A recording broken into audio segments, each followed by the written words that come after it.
This treasure was secretly spirited away from an invading army. Do you think this is merely a pretty bauble? Think again. This is a crown that became a refugee, a silent witness to the downfall of an entire nation, and a relic hidden in exile for decades. But what if I told you that the horrors of war are far from the darkest secrets these centuries-old emeralds have witnessed?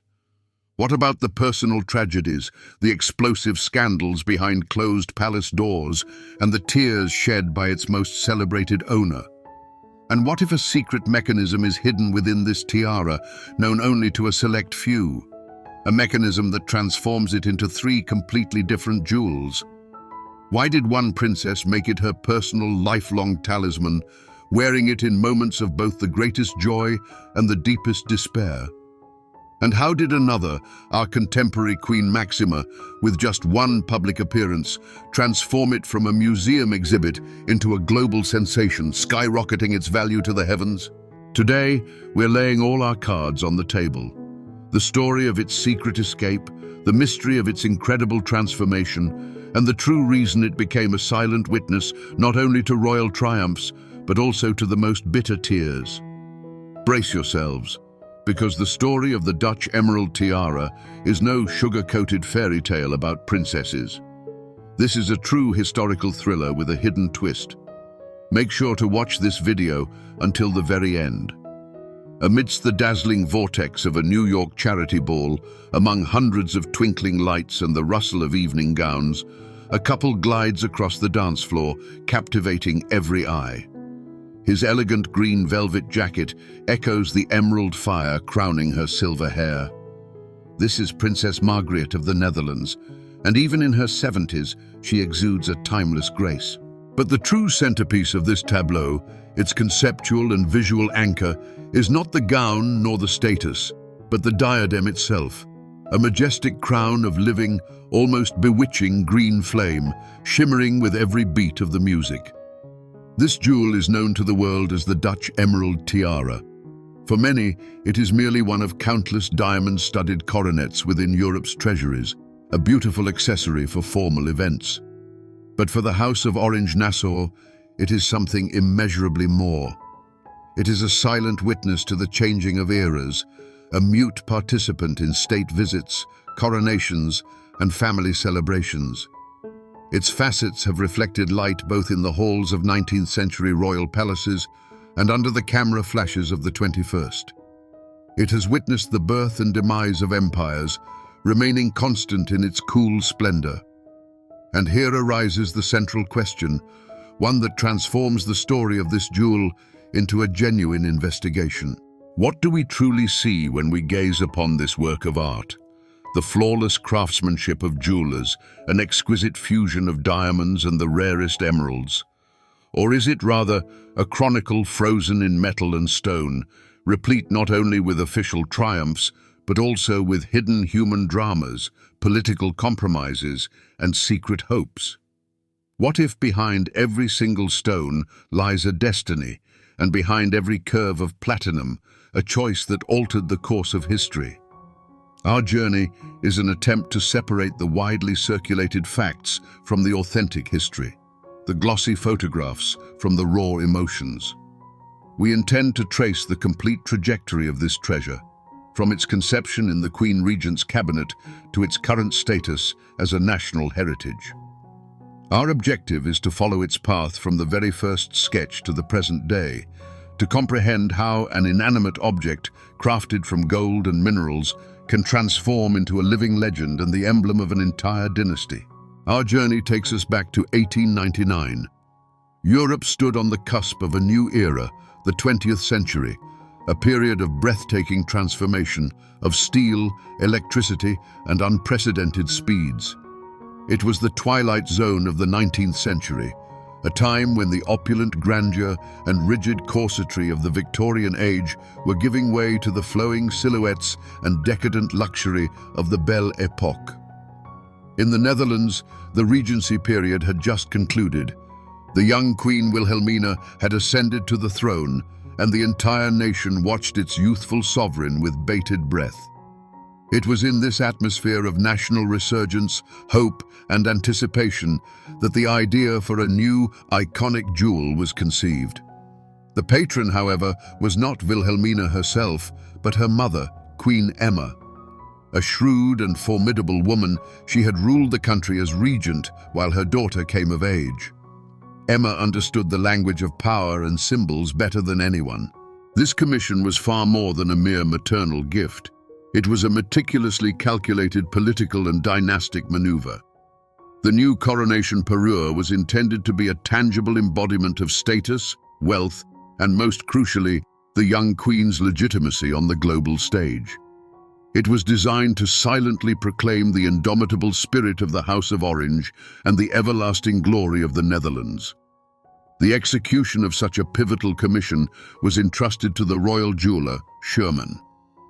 In those days, being a court jeweler meant more than merely mastering one's craft. It implied the highest level of trust, an ability to safeguard state and personal secrets, and the faculty to discern and translate the subtlest nuances of monarchical will into metal and stone. The artisans at Schuurman were renowned not only for their impeccable workmanship, but also for a unique intuition that enabled them to create jewels that transcended mere accessories. They became symbols. The crowning jewel of Queen Emma's vision was the decision to utilize not newly acquired stones, but rather ancestral treasures. The emeralds destined for the new tiara boasted their own history, spanning over 100 years. They had arrived in the Netherlands back in the 18th century as part of the dowry of Wilhelmina of Prussia, consort to Stadtholder William V. Thus, the new masterpiece inherently carried the dynastic genetic code. This was not merely an act of creation, but an act of rebirth, a demonstration of the continuity of power, wherein ancient stones, witnesses to an older regime, found new life to crown the head of a monarch for a new era. The technical brief for the Schuurman jewelers was complex and ambitious. It called for the creation of not just a tiara, but an entire parure, a complete set of jewels including a necklace, brooches, and earrings. Moreover, the design had to be not only monumental, but also remarkably versatile. Queen Emma insisted that the tiara be a transformer. It could be worn in several variations, with emeralds, with pearls that could be set in place of the green stones, or in a more austere version consisting solely of diamonds. This was a demand reflecting the spirit of the age. Luxury, it was believed, ought to be practical. Thus began the endeavor to create a masterpiece destined to become a legend. Let's set aside the grand balls and the queens for a moment and draw closer to the jewel itself. Imagine it lying before us on a velvet cushion. The first thing you'd sense, even before touching it, is its cool, aristocratic luminescence. Taking it into your hands, you would feel not merely the weight of precious metals, but the sheer heft of history itself. The tiara's frame is not a solid band, but an openwork, almost ethereal platinum structure, a metal jewelers at the turn of the century adored for its strength and its ability to become virtually invisible, making the stones appear to float in mid-air. Gaze at the pattern. This isn't a chaotic jumble of precious gems, but a meticulously orchestrated architectural symphony. The base of the tiara is formed by elegant diamond scrolls and garlands, crafted in a style that pays homage to both whimsical Rococo and austere classicism. Hundreds of old-cut diamonds, each painstakingly hand-faceted, create not just a backdrop, but an intricate, shimmering web. Their purpose is to capture the slightest ray of light and transform it into a river of icy fire, framing the main treasure, the emeralds. It's an entire ocean of light, serving only one purpose: to accentuate the depth and hue of the central stones. And here they are, the emeralds, the heart and soul of the tiara. The largest among them feature a cabochon cut, rare for a crown jewel.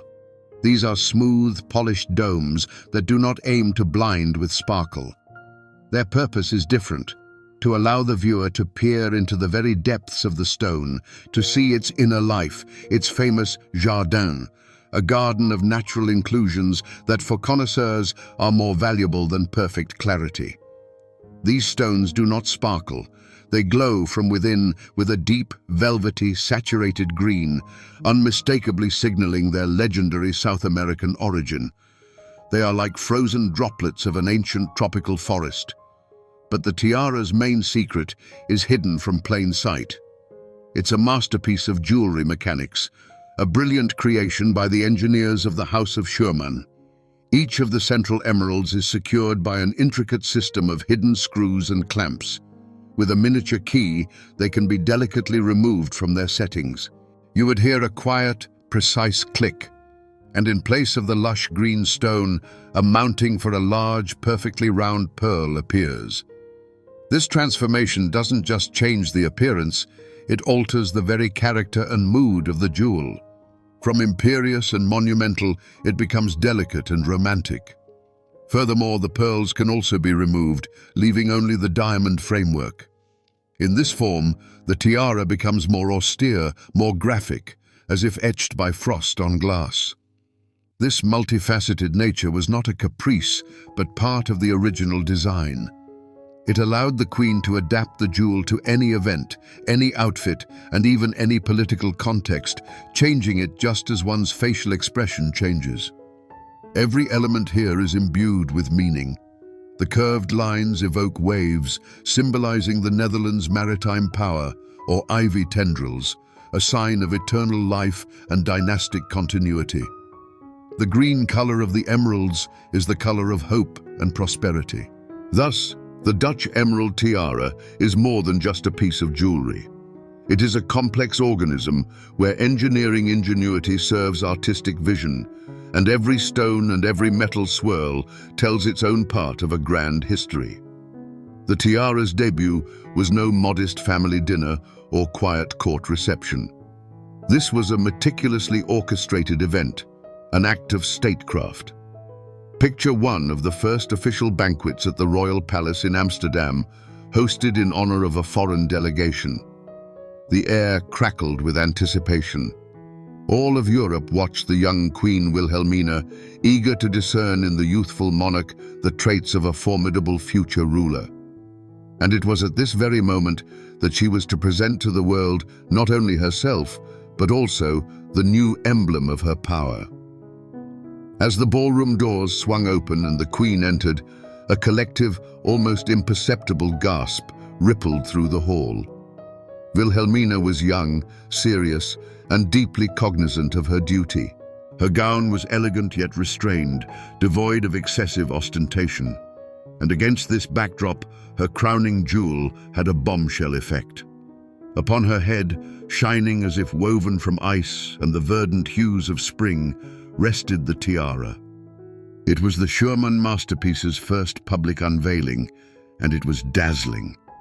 The light of 1,000 candles danced off hundreds of diamonds and plunged into the fathomless depths of the emeralds. On the young queen, the tiara appeared neither cumbersome nor alien. On the contrary, it seemed a natural extension of her regal standing. It was a visual manifesto. The brilliance of the diamonds spoke of the nation's prosperity and unwavering stability, while the deep, assured green of the emeralds conveyed hope, the future, and the perpetual renewal of life and dynasty. That evening, the jewel became the crescendo of her ensemble, transforming the young heiress into a fully sovereign queen in the eyes of the entire world. She didn't merely wear a jewel, she carried a symbol. The contemporary reaction was immediate and effusive.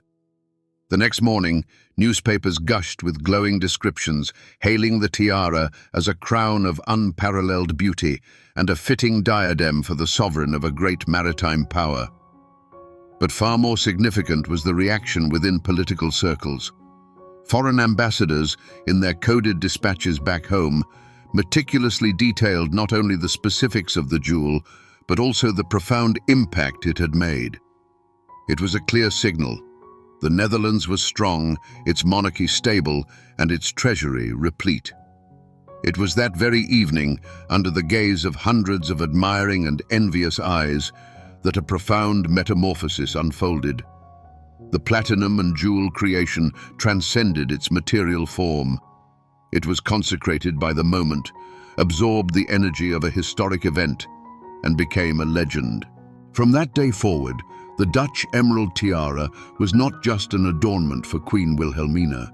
It became a part of the national consciousness, a visible symbol of the House of Orange's glory, whose history would now be written under its cool, eternal radiance. After Queen Wilhelmina's long and momentous reign, the tiara did not retreat into a dark vault. Its destiny took a new turn. Under the patronage of the next queen, Juliana, a special family foundation was established to which the most significant jewels of the House of Orange were transferred. This wise move transformed the jewels from the monarch's personal property into the dynasty's perpetual legacy. And it was then that the emerald tiara embarked on a new, perhaps its most vibrant chapter of its existence. It ceased to be a symbol of a single ruler, becoming instead a family heirloom, accessible to a new generation of princesses, Queen Juliana's 4 daughters. And while all the princesses had the right to wear this diadem, one of them forged a truly unique, almost personal bond with it. This was Princess Margriet, the younger sister of the future Queen Beatrix. As she was not a direct heir to the throne, Margriet was not bound by the strict protocol requirements that dictated a monarch's choice of jewels. She was free to choose with her heart, and time and again her heart selected this very emerald crown. For her, it became more than just a part of her official wardrobe. It was a talisman that accompanied her through the most significant moments of her life. Her long and tender acquaintance with the tiara began in her youth. In April of 1963, during a state visit to Mexico, the young Princess Margriet made her international debut wearing it. Picture this: the splendor of a European royal jewel set against the vibrant and distinctive backdrop of Latin American culture. The deep green emeralds seemed to take on new life, entering into a dialogue with Mexico's exuberant nature and rich artistic heritage. Alongside her sister, Princess Irene, Margriet appeared as the embodiment of a youthful, modern, and globally engaged monarchy. But perhaps the most poignant appearance occurred several years later, in January of 1967. At one of the ceremonial receptions held shortly before her wedding to Peter van Vollenhoven, Margriet once again chose her beloved tiara. That evening, she was not merely a representative of the ruling house, she was a blissful bride. And the emerald diadem on her head was no longer a symbol of state power, but rather the crowning glory of her personal happiness. It shone in the spotlight as a promise of a long and happy married life, becoming a silent witness to the dawn of her great love. This profound attachment endured throughout her entire life. Decades later, as a respected matriarch and grandmother, Princess Margriet continued to choose this particular tiara for the most significant events, such as that memorable ball in New York. She wore it with the same grace, but now her gaze reflected not youthful hope, but wisdom and quiet dignity. The tiara, in a sense, grew and matured with her, its significance shifting from a debutante's emblem to the crown of a tradition keeper. Thus, the Dutch emerald tiara became an integral part of Princess Margriet's public image, her true calling card. Yes, other members of the royal family, including Queen Maxima, graced many receptions with its brilliance. But no other individual shared such a long and consistent history with this jewel. In the hands of a style icon, Princess Margriet, the tiara acquired not only official status, but also a warm, human soul. Yet, it would be naive to assume that the more than 100-year history of such a treasure is merely a sequence of balls and grand portraits. Every great jewel casts its own shadow, and the Dutch emerald tiara is no exception. Its brilliance illuminated not only triumphs, but also the most dramatic chapters in the history of the House of Orange. And the darkest of these pages was penned in May of 1940. When Nazi Germany invaded the Netherlands, Queen Wilhelmina faced a dreadful choice: remain and risk becoming a puppet in the hands of the occupiers, or flee to lead the resistance from exile. In that turmoil and horror, the fate of the royal treasures also hung in the balance. There is a documented account, steeped in the tension of a true thriller.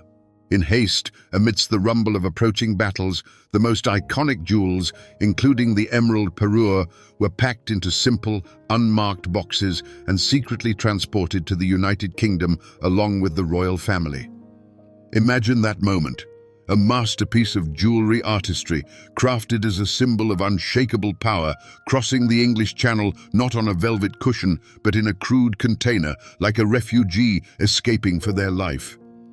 Throughout the war years, the tiara remained in exile, becoming a silent symbol of an unconquered nation and the hope of return. Unlike many other famous jewels, the emerald tiara is not trailing a train of bloody legends, curses, or thefts. Its mysteries are of a different kind, more subtle, more human. They concern not so much the ornament itself as the people who wore it. For instance, in the early 2000s, the shadow of a public scandal fell upon the royal family, and Princess Margaret found herself at its epicenter. Her tumultuous divorce from her first husband was accompanied by loud accusations against the court, causing a significant stir in Dutch society. And in this context, the image of the princess wearing the family tiara takes on a new, dramatic depth. The jewel, created as a symbol of unity, continuity, and dynastic loyalty during this period, adorned the head of a woman whose personal dramas became public knowledge, placing the very dynasty in an extremely awkward position. The tiara remained an impassive witness, its cold stones reflecting both the spotlight and the shadows of family discord, absorbing not only official history, but also the bitter taste of human passions and grievances. Thus, the dark side of this treasure lies not in mystical curses, but in the harsh truth of life. It witnessed national-scale fear during the war and endured the pain of personal conflicts that unfolded behind the impeccable facade of the royal court. These shadows do not diminish its grandeur. On the contrary, they add to its authenticity, transforming the tiara from an ideal picture into a living participant in a complex and multifaceted history. Each era in a royal jewel's life is inextricably linked to the epoch of its wearer. And the end of Queen Wilhelmina's reign in 1948 marked as profound a tectonic shift in the tiara's history as it did in the history of the Netherlands itself. After nearly 60 years on the throne, having weathered 2 world wars, Wilhelmina passed the crown to her daughter Juliana. Along with the crown, all the symbolic regalia of power, including the emerald parure, were meant to transition.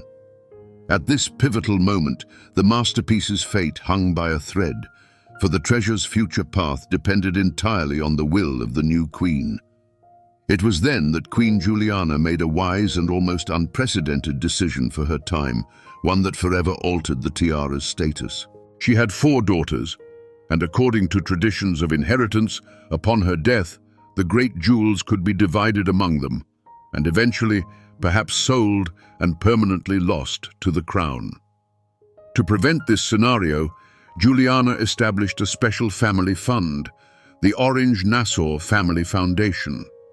Into this fund, the most important historical jewels, including the emerald tiara, were transferred. This was not merely a legal act, but an act of renunciation of the personal in favor of the perpetual. It was a quiet drama of farewell, devoid of auction excitement and camera flashes. Juliana voluntarily relinquished the right of sole ownership, transforming the tiara from her personal treasure into the indivisible patrimony of the dynasty. The emotional atmosphere of this moment was filled not with the sadness of parting, but with the wisdom of foresight. The era when the tiara belonged to a single individual, a single monarch, had irrevocably concluded. A new chapter began, in which the ornament came to belong to the very idea of the Dutch monarchy. This step, however, also meant a kind of life in the shadows. The tiara ceased to be the constant companion of the reigning queen. Now, it was part of an extensive collection accessible to all senior women of the royal house. Its public appearances became rarer, yet all the more cherished for it. It was no longer a mandatory accessory at every state banquet, but transformed into a special, emblematic piece chosen for the most solemn occasions. This period of quietude was not one of oblivion, but of redefinition of the treasure's role, its preparation for a new mission in the hands of a new generation of princesses. In the early 21st century, the world of royal jewels underwent a veritable revolution, driven by the internet. Blogs, forums, and then social media transformed a narrow circle of connoisseurs into a multi-million-strong global audience. Every public appearance of a jewel was now instantly replicated, discussed, and analyzed down to the finest detail. It was onto this new stage, bathed in digital light, that the Dutch emerald tiara was destined to return, and its comeback was truly triumphant. The catalyst for this second birth was a woman who brought vibrant new energy to the discreet Dutch court, Queen Maxima. Of Argentinian descent, possessing impeccable taste and boldness in her choice of attire and jewels, she transformed every appearance into a global fashion event. When Maxima, then still a princess and subsequently queen consort, began to appear in the iconic jewels from the family fund, the world watched in awe. The moment of triumph arrived at a state event where Queen Maxima appeared in the full version of the emerald parure. Photographs of this appearance circled the globe. The new queen didn't merely wear a historical relic, she breathed new life into it. In her interpretation, the tiara did not look like a museum exhibit or a ponderous symbol of power. Instead, it became the central element of an incredibly stylish, modern, and thoughtfully crafted ensemble. Millions of people who had never heard of Queen Wilhelmina or the House of Schurman suddenly beheld this masterpiece and fell head over heels for it. It was then that a striking reinterpretation occurred. If for Queen Wilhelmina, the tiara was primarily a crown of authority, and for Princess Margrethe, a personal talisman, for Queen Maxima, it became an instrument of supreme style. She demonstrated how history could be worn without becoming its hostage. She showed that a centuries-old jewel could look utterly contemporary and organic in the 21st century. The perception of the tiara shifted. From a dynastic symbol, it transformed into a style icon. This triumphant return to the global stage elevated the tiara's value to an unattainable height. Now, its worth was not merely derived from the carat weight of its stones, its historical provenance, and its creator's name. A new, invaluable asset was added, global renown and the status of a cult jewel, affirmed by the admiration of millions of connoisseurs worldwide. The tiara didn't just return. It claimed its rightful place in the pantheon of the greatest royal jewels, known and beloved far beyond the borders of the Netherlands. So, where does this masterpiece, which has survived shifts in eras, war, and the glare of spotlights, rest today? The answer to that question is both simple and complex. The Dutch emerald tiara remains in the eternal and inviolable possession of the House of Orange-Nassau family fund. This means it is not stored under glass in a public museum, nor is it personal property that can be sold at auction or bequeathed outside the direct dynastic line. It is securely protected from the vagaries of fate and the whims of heirs, forever bound to the crown of the Netherlands. Its current status has undergone a fundamental transformation. It is no longer merely an accessory, however lavish. Today, it stands as a historical artifact, a tangible vessel of national memory. When Queen Maxima, Princess Beatrix, or any other lady of the royal house dons this tiara, she doesn't do so as an owner, but as a temporary custodian. She isn't merely adorning herself, she's carrying a fragment of her nation's story, showcasing the unbreakable continuum linking the monarchy's past, present, and future. And naturally, the question inevitably arises, What is the true worth of such a treasure? To affix an exact monetary figure in euros or dollars is not only impossible, but entirely meaningless. For this tiara is beyond price, destined never to grace the open market. Yet, we can dissect the elements that contribute to its astronomical valuation. The first layer is its material worth. Platinum, hundreds of flawless, antique-cut diamonds, and of course, the undeniable stars of the show, magnificent Colombian emeralds, each boasting a history stretching back a century or more, their individual value truly colossal. Beyond this lies its artistic merit, the masterful craftsmanship and the esteemed prestige of the House of Schurman. But its true intrinsic worth, constituting a remarkable 99% of its total value, transcends the material realm entirely. This is its provenance. This is the narrative meticulously inscribed within every single facet, commissioned by Queen Regent Emma for her daughter, Queen Wilhelmina, its perilous flight from Nazi-occupied Holland, its triumphant return home, decades gracing the head of Princess Margriet, and finally, a renewed surge of global renown, courtesy of Queen Maxima. Each of these milestones, every single name, is not merely a footnote in its biography, but a potent multiplier, appending several zeros to the hypothetical valuation of this magnificent jewel. Ultimately, the Dutch emerald tiara today is far more than the mere possession of a single family. It is an integral piece of the Netherlands' cultural heritage, a palpable emblem of national continuity and enduring stability.